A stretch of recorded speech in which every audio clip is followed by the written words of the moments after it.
पर अक्ष का कोई कॉल नहीं आया और ना ही वो खुद आया था। निधि को अक्ष की चिंता होने लगी थी, कहीं अक्ष किसी मुसीबत में ना हो। हॉल में सब लोग सोफे पर बैठे निधि को चिंता से देख रहे थे। निधि को इरिटेशन होने लगी और वो गुस्से से विराट के पास आई और बोली, तुम्हारा भाई कहाँ है? विराट घबरा गया और सोफे से खड़े होकर बोला, भाभी, वो भाई आते ही होंगे, आप प्लीज बैठो ना आराम से। निधि बोली, तुम बैठो, मैं नहीं बैठ सकती। जीना हराम कर दिया है इन दोनों ने, पागल बना दिया है मुझे। तो करूँ क्या इन दोनों का? सब लोग हैरानी से निधि को देखने लगे। तभी निधि गुस्से से बोली, सब मुझे यूं मत घूरो जैसे कि मैं कोई पागल हूँ। दोनों का मतलब है, एक तो ये बच्चा जो पता नहीं कितना अजीब सा है, और एक इसका बाप जिसकी कोई खबर नहीं है। दोनों को पकड़कर पीट दूं, ऐसी इच्छा हो रही है। बेला निधि के पास आई और उसके कंधे पर हाथ रखते हुए बोली, बेबी तू चिंता मत कर, भैया आ जाएंगे। इतना गुस्सा अच्छा नहीं तेरे लिए, चल बैठ जा और उनका इंतजार कर। निधि बोली, बेला, मेरा पति बाहर गया हुआ है, पता नहीं कहाँ है, किस हाल में है, किसके साथ है, और ऐसे में मैं आराम कैसे करूं? मेरे तो जीने का सहारा ही है वो, और उनकी कोई खबर नहीं है। कैसे कैसे शांत रहूं, बोलना। सब लोग निधि की बात सुनकर भावुक हो गए। विराट निधि के पास आया और उसके कंधे को पकड़कर बोला, मेरी प्यारी सी क्यूट सी भाभी, आपको अपने पति पर शक हो सकता है, पर उस माफिया बॉस एएसआर पर यकीन रखिए, उनका कोई बाल भी बांका नहीं कर सकता। आ जाएंगे आपके अक्ष। सीमा जी बोली, निधु, अब तू शांत हो जा। देख, ज्यादा गुस्सा इस बच्ची के लिए सही नहीं। अक्ष जी आते ही होंगे।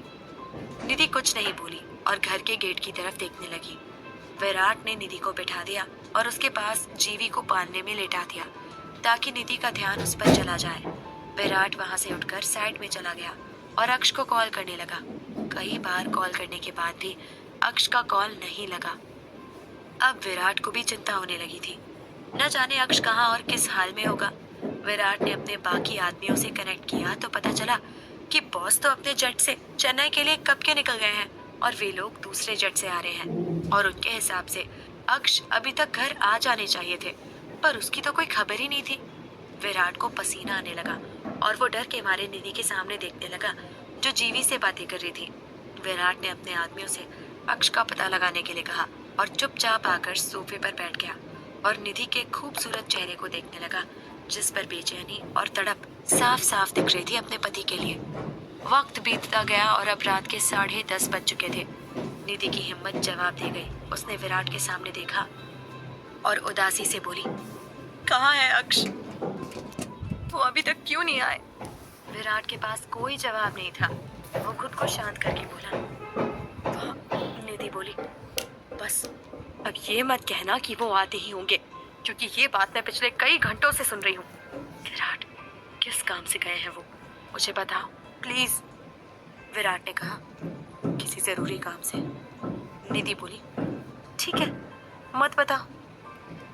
इतना क्या है?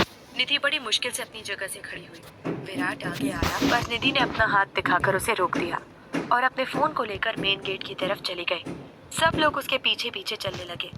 निधि जैसे ही दहलीज पार करने वाली थी, उसके कानों में एक रौबदार आवाज सुनाई दी, जिसे सुनकर उसके कदम वहीं ठहर गए और आंखों में आंसुओं की बौछार आने लगी। अक्ष बंगलों में आता हुआ निधि से बोला, वहीं रुक जाओ, एक कदम घर से बाहर नहीं। अक्ष की आवाज सुनकर सबको सुकून मिला और सब लोग बाहर की तरफ देखने लगे। निधि सर झुकाकर रो रही थी। अक्ष ने उसकी तरफ प्यार से देखा और उसकी तरफ तेज रफ्तार से बढ़ गया। निधि के पास आते ही अक्ष ने उसकी ठोड़ी को पकड़ा और ऊपर करके बोला, कितनी बार कहा है, ये आंसू मुझे बर्दाश्त नहीं, अब तो आ गया हूं ना। निधि अभी भी रो रही थी और उसने अक्ष की तरफ शिकायती लहजे में देखा और नाराज होकर अपने कमरे में चली गई। अक्ष उसे जाता हुआ दीवानगी से देखता रहा और अपने दिल पर हाथ रखकर अपने मन में बोला, खुद को खो दिया जब से तुझे पा लिया। इस दिल ने धड़कना सीख लिया सिर्फ तेरे लिए। आंखों में खुमारी तेरे इश्क की, दिल में आवारगी तेरे प्यार की। तेरी आंखों से अश्क मेरी सबसे बड़ी कमजोरी है मेरी मलिका, और इसी का तू फायदा उठाकर मुझे चुकाती है। अक्ष के चेहरे पर कातिल मुस्कान थी और वो जुनून से अपने रूम की तरफ देख रहा था और आगे बढ़ा तो विराट ये आप कहाँ रह गए थे? आदमियों से पता चला आप कब के निकल चुके थे, तो इतना लेट क्यों आए? अक्ष के चेहरे की मुस्कान गायब हो गई और वो सीरियस होकर बोला, अभी का वक्त मल्लिका के लिए, ये सब बातें बाद में। इतना कहकर अक्ष तेज रफ्तार से अपने रूम में चला गया। विराट को शांति मिली कि उसका भाई ठीक है। सब लोग अपने अपने रूम में चले गए।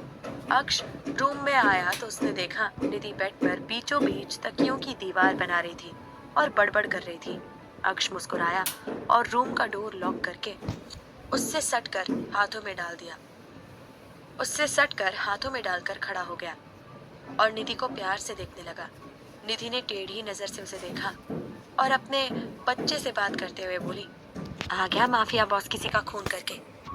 अक्ष दीवानों की तरह निधि की बात सुन रहा था और हल्का हल्का मुस्कुरा रहा था।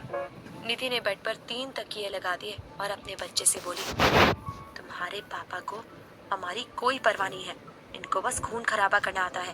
प्यार क्या होता है वो तो इन्हें पता ही नहीं है। अक्ष ने गुमान से कहा, क्या कहा? प्यार किसे कहते हैं वो भी मुझे नहीं पता। निधि बोली, मुझसे बात मत करो आप। अक्ष चुप हो गया और उसे देखने लगा। निधि को गुस्सा आ गया और वो अक्ष के पास आई और सीधा उसकी कॉलर पकड़कर गुस्से से बोली, बात नहीं करने को कहा है, मदद ना करने को नहीं। चुपचाप मुझे सोने में मदद करो।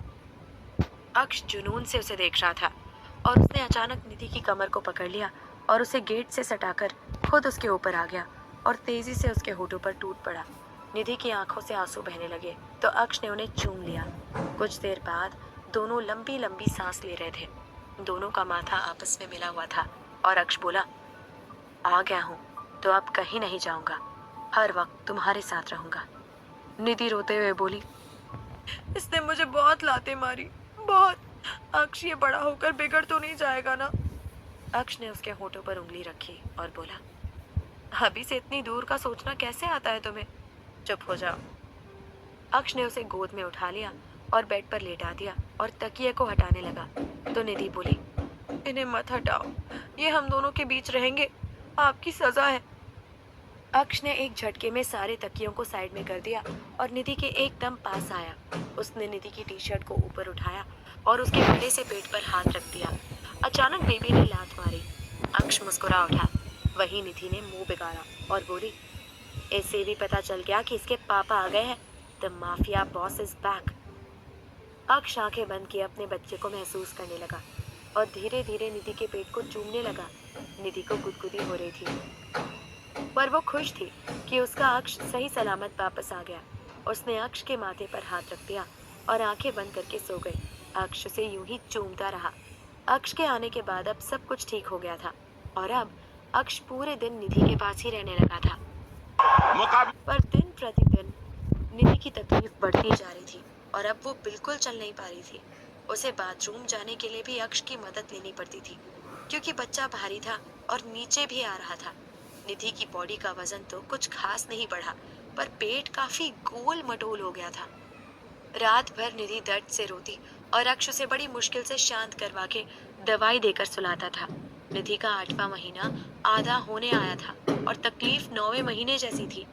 डॉक्टर ने भी अक्ष से बोल दिया था कि अब निधि की कभी भी डिलीवरी हो सकती है, उसको तैयार रहना होगा। निधि को अब ज्यादा से ज्यादा नींद आती थी और वो अक्ष की गोद में लेटी रहती। खाना भी अक्ष ही खिलाता, नहलाता भी अक्ष ही और कभी कभी सीमा जी और बेला। सुबह के 11 बजे अक्ष निधि को ढीले कपड़े पहना रहा था। उसको तैयार करके अक्ष ने उसके बाल खोले और उन्हें सुलझाने लगा। निधि को दर्द हो रहा था और वो बोली, आराम से करो ना, बाल खिंच रहे हैं, आपको आता ही नहीं है। अक्ष ने कहा, मेरे इतने ओवर लंबे बाल नहीं है जो मुझे प्रैक्टिस होगी इन्हें सुलझाने की। निधि बोली, आराम से करो वरना बेबी होने के बाद खुद को हाथ नहीं लगाने दूंगी। अक्ष को गुस्सा आ गया पर वो खुद को शांत करके निधि के बाल आराम से सुलझाने लगा। अक्ष ने उसकी प्यारी सी एक चोटी कर दी और उसे सहारा देकर खड़ा कर दिया। अचानक निधि दर्द से कराह उठी। अक्ष घबरा गया और उसे संभालते हुए बोला, क्या हुआ, दर्द हो रहा है क्या, हॉस्पिटल चले? निधि बोली, अरे ये लात मार रहा है। अक्ष शांत हुआ और उसने निधि को बेड पर बैठा दिया और खुद उसके पास बैठकर अपने ऑफिस का काम करने लगा। कुछ देर बाद अक्ष को अर्जेंट कॉल आया तो वो बात करने के लिए रूम से बाहर लॉबी में चला गया। निधि ने बेड का सहारा लिया और आंखें बंद करके बैठी रही। धीरे धीरे निधि के माथे पर पसीना आने लगा। उसके गले पर भी पसीना आ गया। शरीर पर, कपड़ों के अंदर से भी पसीने की धाराएं बहने लगी। पेट में अजीब सा दर्द खड़ा होने लगा और एकदम से निधि जोर से चिल्लाई। उसकी चीख इतनी खतरनाक थी कि बाहर खड़े सभी लोग दंग रह गए और रूम की तरफ भागे। अक्ष के हाथ से फोन छूट गया और वो अंदर भागा। अंदर आकर उसने देखा निधि जमीन पर पड़ी बुरी तरह से तड़प रही थी और पेट को पकड़कर चिल्ला रही थी। अक्ष के होश उड़े हुए थे और वो निधि की तरफ भागा। उसने निधि को अपनी गोद में उठा लिया और उसके चेहरे को थाम कर कहा, निधि, निधि, क्या हुआ? बोलो प्लीज। विराट, बेला, सीमा जी सब लोग भागते हुए अंदर आए और निधि को इस हालत में देखकर कांप गए। अक्ष पागलों की तरह उसे थामे उसके गाल थपथपा रहा था और वो मासूम दर्द से चीख रही थी।